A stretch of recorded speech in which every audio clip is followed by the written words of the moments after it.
Alright,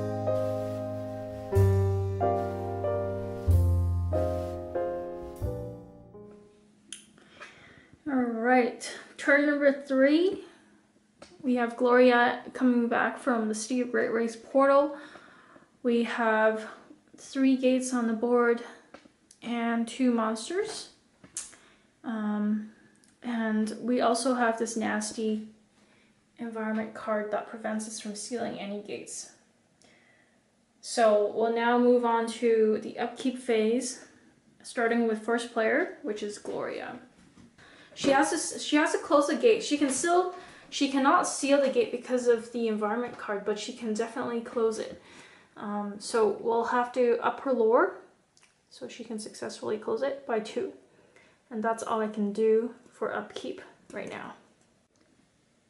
For Michael, I think he's just gonna come over here into the black cave and grab this clue.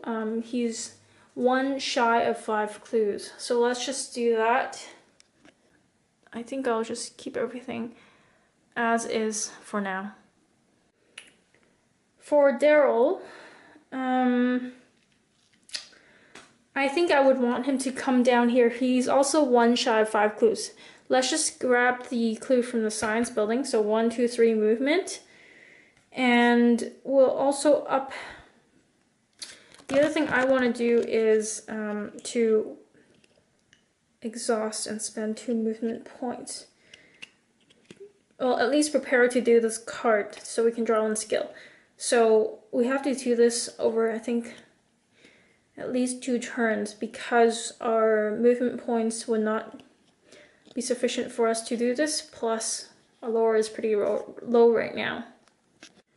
So if eventually I would want Daryl to be to have his lore up maximized at 3 so we can do the lore -2 check. Unfortunately, none of my characters have a lot of lore, so this is as good as it's gonna get. So let's just do that. Move our lore up to like so. Also, as part of his upkeep phase, we'll give him $2 and then roll to see whether he keeps this retainer. So we have a 5, so he keeps it. For a movement phase, first player is Gloria, and she's over here, and she's gonna come back. Now, because there are 2 portals for the City of Great Race, 1 here and 1 over there, we have the option of picking which one to come back in, come back through. So Gloria went through the Independence Square portal, but she can come back on either one. I think we'll come back to this particular one.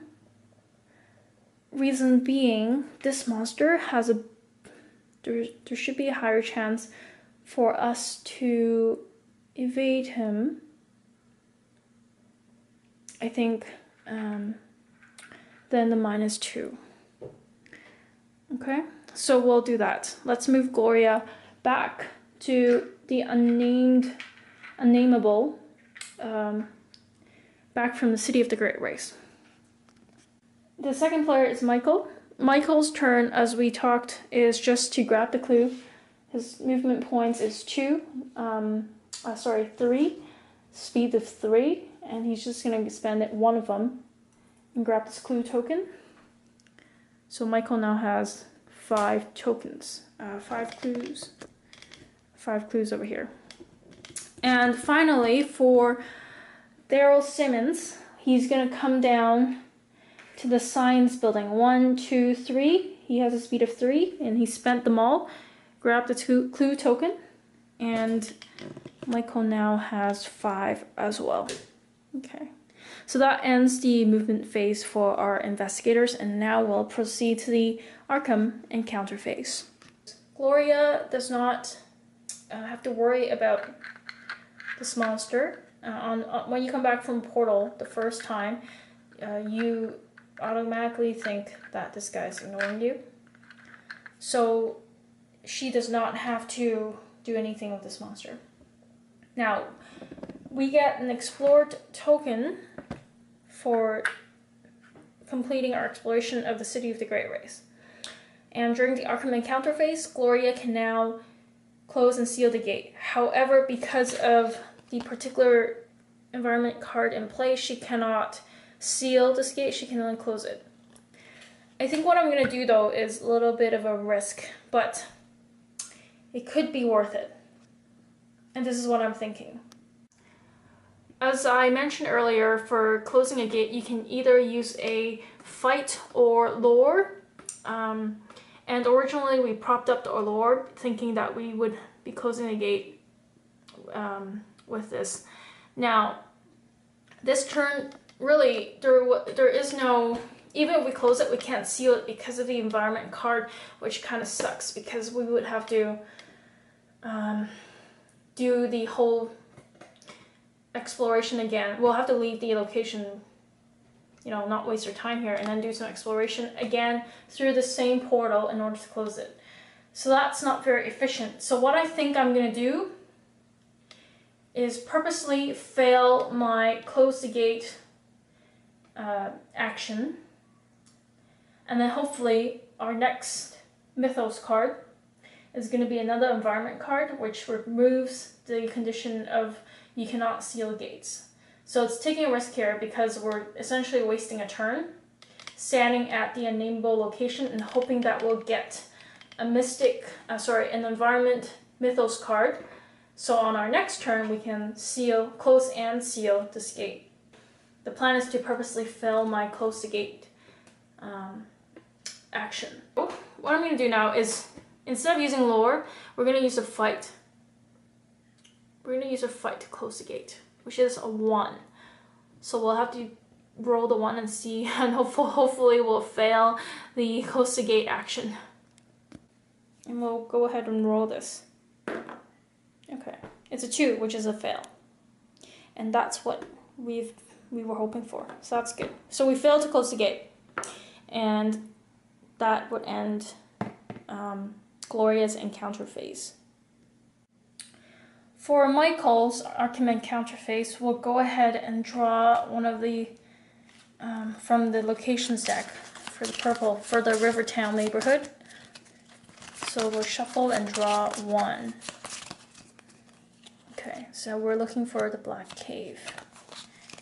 And it says, you are attacked by a shadowy being, but a large man leaps out of the darkness and drives it off. He introduces himself as Tom Mountain Murphy. Make a luck -2 check, or discard a whiskey card to pass it automatically. If you pass, he joins your investigation. Take his ally card if it's available. Otherwise, he gives you something to protect yourself with. Search the common item deck and take the first weapon you find. If you fail, nothing happens. Cool. This is actually a very good encounter card. So we're going to have to make a luck -2 check. Michael has luck maximized at 3, but he also has a +1 luck skill. So his 4 -2, which is 2. So we'll roll with 2 dice, and we're hoping to get Tom Mountain Murphy to be our ally. So we'll need a 5 or a 6. So hopefully we'll get him. Okay, awesome. All right, so we have a 6, and that's a success. So we'll grab Tom from our ally deck. Okay, no. Okay, so the second one here. And he gives us +2 fight. And we take no stamina loss from the overwhelming ability. Alright, cool. Okay, so this guy is good at combat. Alright, we'll add that to Michael's area here. And we'll put this back into the location deck. And that ends Michael's encounter phase.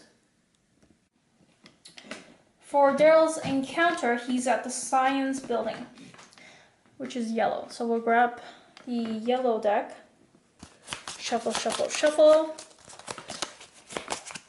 And then, again, his ability is to draw 2 cards and then select 1. So we'll take these 2. And we're looking for science building. Science building. So Daryl goes into the science building and finds a student pondering on a strange device. that he has hooked up to a massive machinery. He states that it is a dimensional beam machine. If you offer to help him, make a lore -2 check. If you pass, beams shoots out in all directions, disrupting the gates open throughout the board. Roll a die for each open gate, one at a time. On a success, the gate is closed. However, you may not take it as a trophy, but instead return it to the pile of gate markers. If you fail, the machinery overheats and explodes. And roll a die and lose that much stamina, then move to St. Mary's Hospital. Okay. So, I mean, Daryl has a lore of 2. Lore -2 is 0. 2 minus 2 is 0. So, I don't know, that's probably not the best encounter for us right now. So let's take a look at the second one. Okay. Assisting a professor in his research, you find a valuable spell. Draw 1 spell. However, you must pass a fight -1 check. Or some sticky-fingered student steals one of your items. Lose 1 item of your choice. Alright, so it's a pick up between a lore -2 check and a fight -1. My fight right now is at a 2. That doesn't help. I mean, there's a higher chance here for us to, I mean, we would have to roll 1 dice here and 0 over here, so that's automatic fail. And that one we have 1 dice. Okay, but then I guess the key word in these cards is if you offer to help him. So the if tells me or suggests to me that I can not offer to help him, and doesn't look like there is any fail condition for not offering to help. So I just don't think my chances of getting fight -1 with a 1 die is high enough. It's not high enough for us to get a success.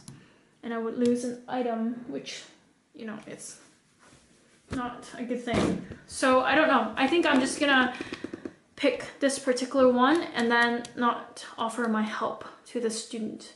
I'm just gonna be lazy and not do anything in the science building.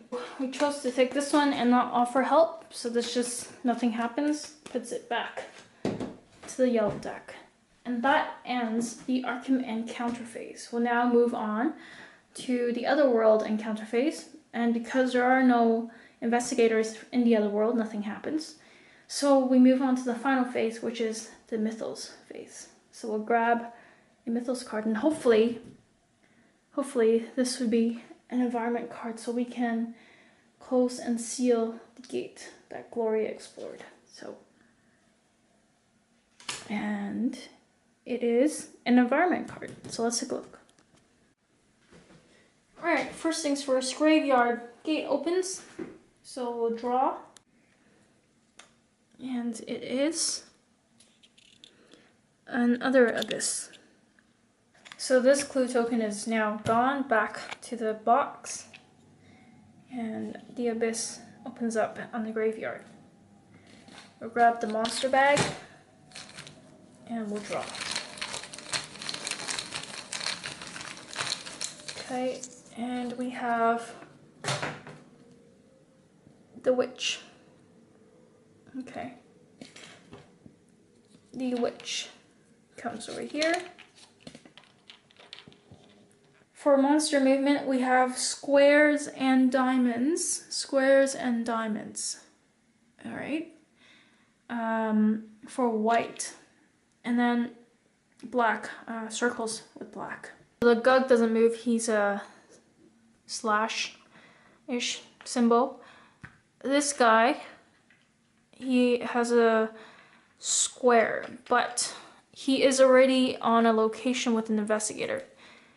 And so even with his special ability, it says on the back here that he basically moves to the investigator, the nearest investigator. So he doesn't go anywhere. He'll stay here. And then we have circles, and the witch is a circle, and so she'll move along the black line, which means she'll come out from graveyard to Rivertown streets. The clue appears at the unvisited isle. Unvisited isle where Daryl just came from. And this text says solar eclipse. Due to the interference of the solar eclipse, no spells may be cast. Okay. Well, it's definitely better than the current environment card that we have. So we'll grab this, replace it with this one, and then discard the old one. And as part of drawing the Mythos card, we'll move the Doom track up by 1 to 4. With the Mythos card placed, we'll move our first player token to Michael McGlenn, who will start our next turn.